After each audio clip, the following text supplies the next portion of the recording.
Neuroscientists discovered that a single moment before age 10 can permanently shut off your brain's ability to feel brave, or permanently turn it on. The strangest part? The people walking around with rewired courage almost never remember the exact moment it happened. Her neighbors called her fearless, but she wasn't. She told a local reporter something that psychologists have been studying for decades. She said, "I already know what it feels like to almost die. So the fire didn't stop me." That statement is the key to one of the most fascinating concepts in human psychology, the crystallizing experience. Coined by Harvard psychologist Howard Gardner, a crystallizing experience is a single, vivid event, usually in childhood, that permanently reshapes how a person relates to a specific domain. For musicians, it might be the first time they heard a symphony. For athletes, a moment of physical mastery on a playground. But for courage, the crystallizing experience is almost always an encounter with fear itself. And here's what most people get wrong. It's not that brave people feel less fear. Brain imaging studies at the University of Zurich show that courageous individuals light up the amygdala, the brain's fear center, just as intensely as anyone else. The difference is in what happens next. Their prefrontal cortex, the part of the brain responsible for decision-making and impulse control, fires simultaneously, fear and action, running in parallel. And that neural pathway, it often gets carved in childhood. Consider Wesley Autrey. In 2007, this New York construction worker jumped onto subway tracks to save a stranger who had fallen during a seizure. The train passed over both of them with less than an inch of clearance. The media called him the subway hero. But Autrey later described a moment from when he was 11. He watched his mother pull a neighbor from a car wreck without hesitation. He remembered the smell of gasoline, the sound of her voice staying calm. He said that moment taught him something no classroom ever could, that your body will follow wherever your mind goes first. That's the second layer of the crystallizing experience.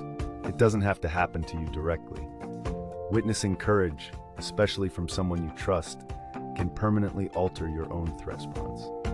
Neuroscientist Joseph Ledoux at NYU demonstrated that observational fear learning in children creates neural templates just as strong as first-hand experience. Your brain doesn't fully distinguish between watching and doing when the emotional stakes are high enough. Now here's where it gets truly remarkable. Not every crystallizing experience involves surviving something dramatic. Sometimes it's absurdly small.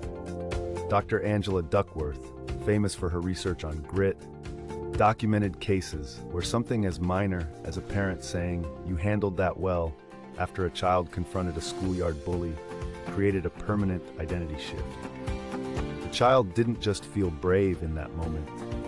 They began to see themselves as someone who is brave. And identity, as any psychologist will tell you, is the most powerful predictor of behavior. You don't rise to the level of your courage.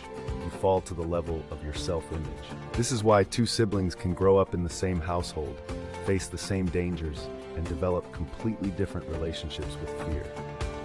One gets the crystallizing moment, the other doesn't. One gets the right words at the right time from the right person. The other gets silence, or worse, shame. Research from the University of Pennsylvania found that children who were told, "Don't be scared," after a frightening event were significantly more likely to develop avoidance behaviors than children who were told, "It's okay to be scared. What do you want to do about it?" One sentence, one framing, a lifetime of difference. So what does this mean for you? It means courage isn't a trait you're born with.